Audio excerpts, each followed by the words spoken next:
Hey everyone, it's ENDYMION, and I just got back from my flight, and here I thought I could sit down and play some magical monkey Wukong game and sip on my coffee. But it seems the internet has exploded over this past weekend, and now like a fire chief, I'm sifting through the wreckage, trying to figure out what started this fire.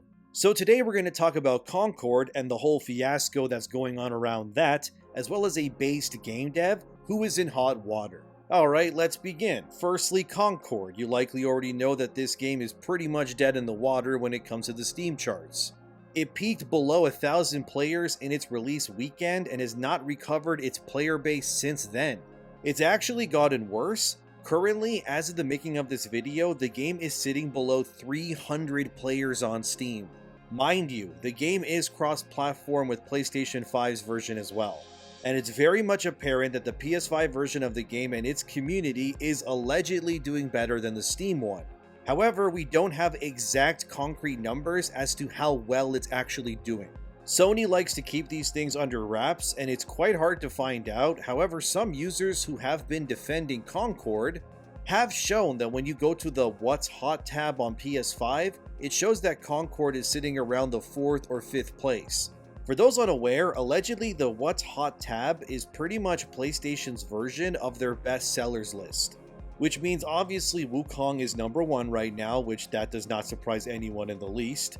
And yeah, Concord is on there, however in this case I feel as if shenanigans could be happening too. Because with how piss poor its reception has been on Steam, it makes me wonder if the game is actually doing as well as they claim on PlayStation. And let's not forget guys that obviously Sony owns PlayStation, and they can, with a click of a button, manipulate what gets shown where on any list. Obviously Concord was considered a big release for Sony as a brand, since they have long been trying to break into the multiplayer live service sector of the industry. Sony is, as you know, not really known for these kinds of games. Their bread and butter is single player story driven experiences. So stuff like Helldivers and now Concord are but a taste it seems of what Sony has cooking for the future in that space. And since Concord allegedly cost around $200 million and about 8 years of development time if you can believe that, they obviously want their return on investment to be lucrative if they're going to be spending that kind of money. Unfortunately, it doesn't seem like that'll be the case, but some websites are running damage control like tweaktown.com. I've never heard of this website, so whether they're being 100% true or not, I cannot say, so let's read what they say with a heavy dose of skepticism. Their article is titled, Concord is number 511 on Steam's top sellers list, but number 42 on the PlayStation Store. As it was stated, Concord is the 42nd best-selling game on PlayStation according to data, and Helldivers 2 right now is currently sitting at 33 on PSN as well. So it does seem that, I guess, in some good news if you wanted to see it that way, that Concord did survive its release somewhat, and that the game is having a somewhat impact on the PlayStation player base to a certain degree. But I mean, let's be real guys, 42nd place on your debut weekend and your game costed as much if not more than most of Sony's first party single player experiences that broke millions of units sold in the same time frame is not a good look. Concord's devs better have the most slimy, silver-tongued smooth talker of a businessman in order to convince Sony that they should keep funding their future content for this game and beyond. Because remember that Concord is apparently having its characters and stories be revealed in drip-fed content week over week, similar to games like Destiny 2. But I think we can all agree that the game itself has to be compelling enough to actually warrant players to want to come back every week to see those cutscenes and play more.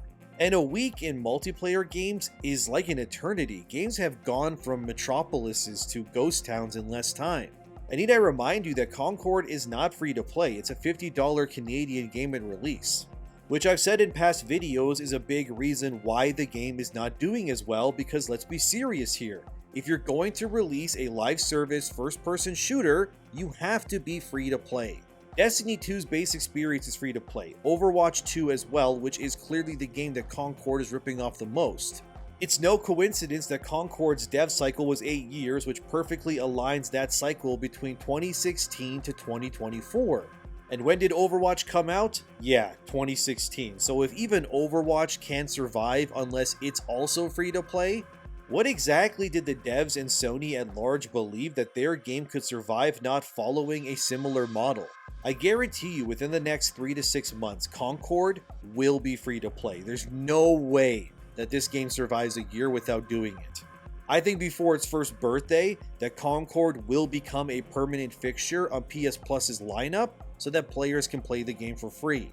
And then Sony will just have to depend on Concord's microtransactions to keep the lights on for the game, which every single other FPS pretty much does that as well. I mean, go look at Fortnite.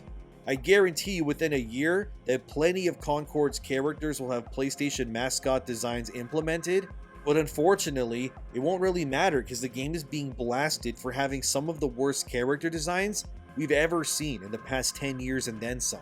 None of the characters are compelling to look at. The best way that I can describe Concord's cast is they look like background characters that you would see in a James Gunn directed Guardians of the Galaxy movie.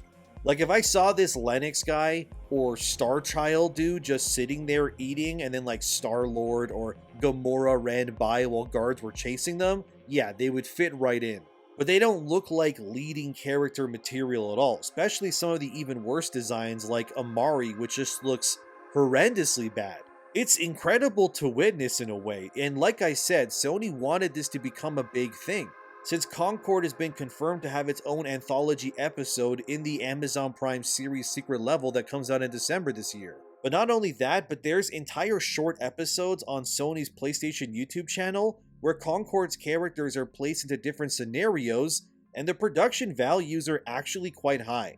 I would say that the quality of these shorts are on par with Marvel's What If series. They actually look a lot alike too. So like I said, Sony wanted this to become the next big thing, and it clearly has not. And not everyone is taking it very well either. This brings me to this article from Park Place titled, "Former Concord developer maligns critics as talentless freaks as game fails to hit 700p concurrent players." This dev, who goes by anim_Xander on Twitter, don't harass this person by the way, let's just look at what they're saying. So Concord came out, it bombed on Steam, and then this dev said via Twitter, "It's Concord release day, so insanely proud of the team and what they and we have accomplished. A labor of love like nothing else. Been playing it so much since early access started a few days ago, and I'm excited for it to be available to everyone. And I'm honored to have had this be my first AAA game. Was a huge learning experience. Lots of struggles, but I'm glad to have gone through them. Time to go play." A user then replied to Xander saying, "I'm so sorry this has to be your first. I do not believe it is you or any of the other devs' fault that this game has performed so poorly. I can tell that a lot of effort was put into completing this game. It just came at the wrong time and genre."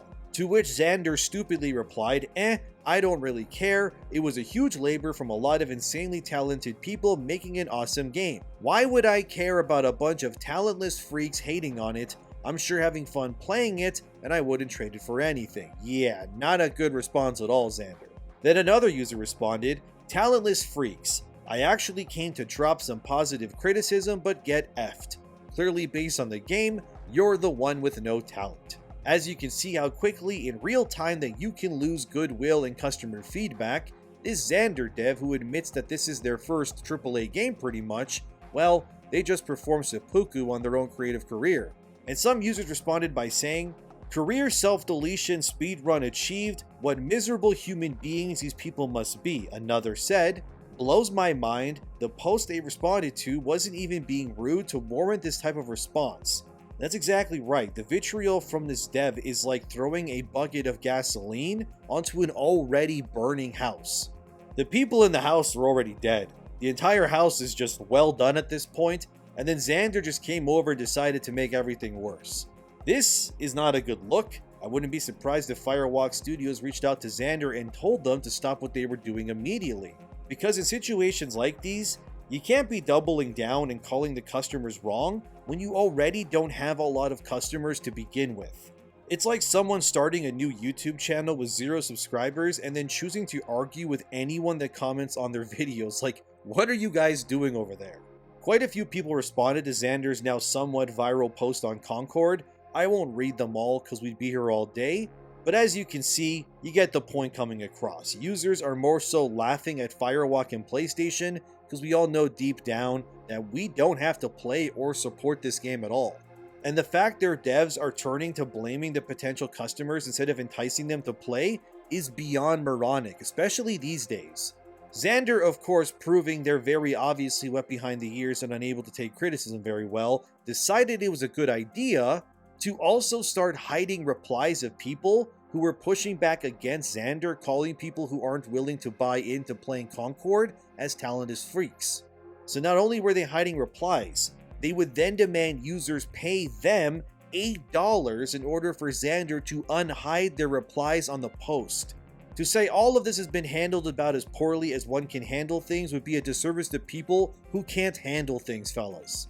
It's also pretty much a surefire way to ensure that no other potential studio would ever really want to work with you again on anything, because you've proven that you're a liability in all forms. Maybe Xander is a young developer and they're just being brash, but I implore this individual to rectify their ways, because I guarantee you in 5 to 10 years time when Xander looks back on this discourse, they'll wish that they could go back in time to roundhouse kick themselves in the throat for being a moron like this. Look, I get it. We've all been young and stupid before. Some never get rid of the stupid, but Xander better start fixing their ways before they get way worse. But this is the kind of situation Concord is in right now. It's bleeding players when it already doesn't have enough to bleed. It also has no cultural impact whatsoever, and easily has been the worst first-party release for Sony in a very long time. And as far as we know anyway, Sweet Baby has not worked on Concord, yet all the signs of diverse panhandling can be found all over this game already. I have not bought Concord. I did play the free beta though, which is pretty much all the footage you've seen so far besides, obvious CGI episodes and whatnot. And I would tell you with confidence that I would not buy this game for any sum of money myself. If it became free to play, I think then I would check it out just to see how poorly everything is going. But at this rate, if Sony doesn't swallow their pride and just removes any and all gateways towards playing this game, they can pretty much just consider this turkey cooked, and it's probably better to cut their losses now than continue down this road instead. Stop making DEI trash games, stop filling your games with ugly, repulsive character designs, and start giving players what they really want. There's a reason why Black Myth Wukong sold 10 million in 3 days, and trust me, it has a lot to do with the fact it was not pandering or pushing an agenda. Like, it's bad when one user tweets a photo stating that Concord on Steam currently has less players playing it than it took developers to make the damn game in the first place. Another user perfectly states it too by saying, "I'm starting to get genuinely upset about Concord's character designs. If this was a small indie game, I'd chalk it up to a disagreement of style. This is a huge game that spent a decade in the oven, and the end result is characters that look like this." And I mean, yeah, just look at those designs. It's so blatantly pro-diversity, but also they make sure that there's no sexuality or curves that are shown on anyone. Every character is created to be as inoffensive as possible, and the pendulum with this game's design has swung so far to one side that it's actually made the characters feel devoid of any unique traits. Everyone has to have unappealing diverse body types, and there's nothing appealing about anyone. Hero shooters, they live and die by the fact that their characters are appealing to look at. It's why people buy microtransaction outfits. It's dress up for the characters. It's how these games survive. And you know that Concord has had zero cultural impact, because if you go search up Rule 34 art on Concord, nothing shows up. I can't show you this because it's YouTube obviously, but if you know what Rule 34 art is, you know exactly what I'm talking about. And currently anyway, there's none of it for Concord. I wish I was kidding, but when was the last time we saw something this expensive release and have so little impact that nobody has made any PORN on it at all? And this is what I mean. When even the degenerates out there aren't willing to goon over your character roster, you know you screwed up. Because those freaks will go crazy over some Zootopia Rule 34 stuff. Like, these weirdos, they have no standards already. And somehow Concord falls into the abyss beneath the degenerates and the gooners. That's honestly impressive, I gotta say. This is One of the most expensive farts in the wind that we've ever seen. It's just amazing. Pronouns and bio, absolutely zero white characters as shown here by Pirate Nation. Just astounding stuff on display on all angles. Firewalk says that they are a collaborative, inclusive, and respectful team, and I believe it, because there is nothing going on here that has any style, sauce, or longevity to it. Every single character was fine-tuned with a woke comb to ensure that there were no edges left. Everything has been reduced to be as inoffensive and milquetoast as inhumanly possible. I guarantee that more people will like this video than there will be people playing Concord when this video goes live, and that's actually sad to see. However, it's not the only game getting attacked. This brings me to Soul Ash 2, which is described on Steam as a sandbox RPG roguelike with a procedurally generated open world, simulated history, skill-based progression system, customizable abilities, material-based crafting, building, trading, and the possibility of total mayhem. Will you save your world or destroy it? The game is made by Arturs Miorowski, who is currently having his game review bombed because he refuses to add gay romance options to his game, instead focusing on straight romance options only. This has led to the usual suspects attacking Artur and his game, saying that the man is phobic and all the other buzzwords that you already know. Artur is also very clearly a man who was raised in faith and in a household where heterosexual relationships were the norm.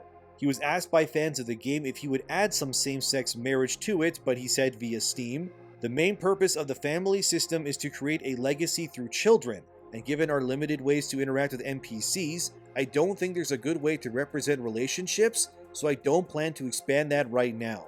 More extended interactions are something that some players wished was a bigger focus of the game, but unfortunately, it would take a long time and probably the removal of the conversations and dialogue systems to turn Soul Ash 2 into The Sims, as well as the other games I'm already trying to mix. We're going to have to see if I ever get excited about it, but right now I'm too pumped to go to war to delay it any further. So Artur doesn't want to add the option because he feels it would go against what the game is about in his opinion. And you can imagine that his response has led to some not so civil conversations on Steam. Many have begun to review bomb the game in retaliation that Soul Ash 2 will not allow same-sex marriages. This controversy has allegedly been going on for almost a week now, and Artur, the creator of the game, would respond to the cancel mob by saying, "My grandparents survived the Yahtzees, my parents endured communism, I had to live through religious oppression since the age of 10. And now some spoiled brats think I'll bend my knee to their rainbow flag or else they'll type some words. I already have a flag that I'm proud of." And I think what Artur is doing here is the right way to go when it comes to cancel culture, which is to endure it and never bow down to it. Because to bow down to it and give in is an admission of defeat, and once you give the cancel mob one thing, it'll just become another, until eventually if you don't do anything they want, you'll get swarmed and torn apart anyway. It should be stated that Soul Ash is not a AAA game, it is an indie game with an obviously small dev size. And if its creator doesn't want to add something, they don't have to, and before people say I'm biased, it's the same the other way too. If a development studio feels like they have to add same-sex marriages, for example, it's their right to do that too. But just like it was with the players who are boycotting Soul Ash over no same-sex marriages, it is also the right of people who don't want the rainbow stuff in their game either. I think it's fine if both games exist because ultimately the market and demand will determine which games continue to be made and which do not. So if Soul Ash 2 shoots up in sales because of this stance, then it's the creator's prerogative to protect that and cherish it. And the same goes with a game that has gay romance. I don't think every game needs to be for everyone, obviously, and I think allowing people to have these smaller games that pander to them in ways is going to happen more going forward. Plus, clearly the creator of Soul Ash is Eastern European, so as someone whose family also comes from that neck of the woods too, I understand his sentiments.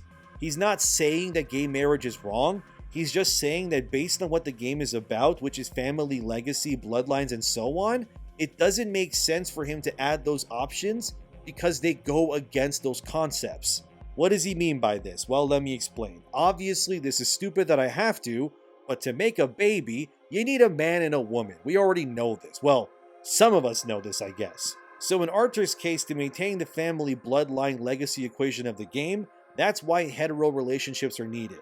If he adds gay romance, if two men get married, they obviously can't have a baby with one another, so this goes against the concept of bloodlines, because it intrinsically goes against the other mechanics of the game. Is that wrong of Arter to do? Some would say so, yes, others would say no. But since he is an indie dev and it's his game, and he doesn't have to answer to some ESG consultant or group or whatever like Concord has to, he's entitled to make his game the way that he wants, and that's the beauty of indie game devs. You can find smaller experiences that fit your wants and needs without spending $80 Canadian on a new release. Arter would continue by saying, I've heard people falsely claim I intentionally hard-coded a way not to have gay marriage in mods. I want to clarify that Soul Ash 2 is on a custom engine, and modding is only configuration based. This means there's no way to develop new mechanics or change the simulation through mods, but we have friendly in-game editors that can help add custom content from players who don't code. Users in the comments have told Arter to not bother catering to any of these groups because no matter what you do, you'll never satisfy them anyways. And I agree with that to a point, but also, if Arter were to now bend the knee, it would make him lose a ton of support, not necessarily because he adds the mechanics that people want, but on principle alone that he caved in the first place, and the bending of the knee would follow him like a large shadow for the rest of his creative career. I would tell Arter it is in his best interest to not cave in and instead deliver what he originally intended, and then just weather the storm. Anything else besides this will lead to him losing far more than he could ever gain in a reasonable way. And if he's watching this, stay strong, Arter, or Arthur. I don't know how you say it personally. I would read it as Arter, but stick to your ideals and the community will support you. And as I was writing this, it got proven true again. Grumps posted that Soul Ash 2 now has mostly positive reviews, which were down to mixed when this whole situation started. The game is also selling copies at a much faster rate now too, you see what I mean? Just stick to your ideals, don't waver, and if there's an audience, they will come. Don't cater to people who wouldn't buy your game anyway. I guarantee you if Arter were to add the mechanics and such those players wanted, they wouldn't buy the game anyway even if he did. They just like the idea of Soul Ash 2 bending to their will, and this is why you never cater to the demands of the woke mob, because you'll just lose everything that you worked for. And I wish all the luck to Arter for sticking up for himself, and as long as he continues to do that, he'll have many allies in the times to come. But what do you think about all of this? Did you buy Concord, and if not, why? What about Soul Ash 2? Is that dev right for doing what he did? Let me know in the comments. As always, thank you for watching, subscribe, and all of that. Have a great day. Thanks to my patrons and members, and I'll see you in the next one.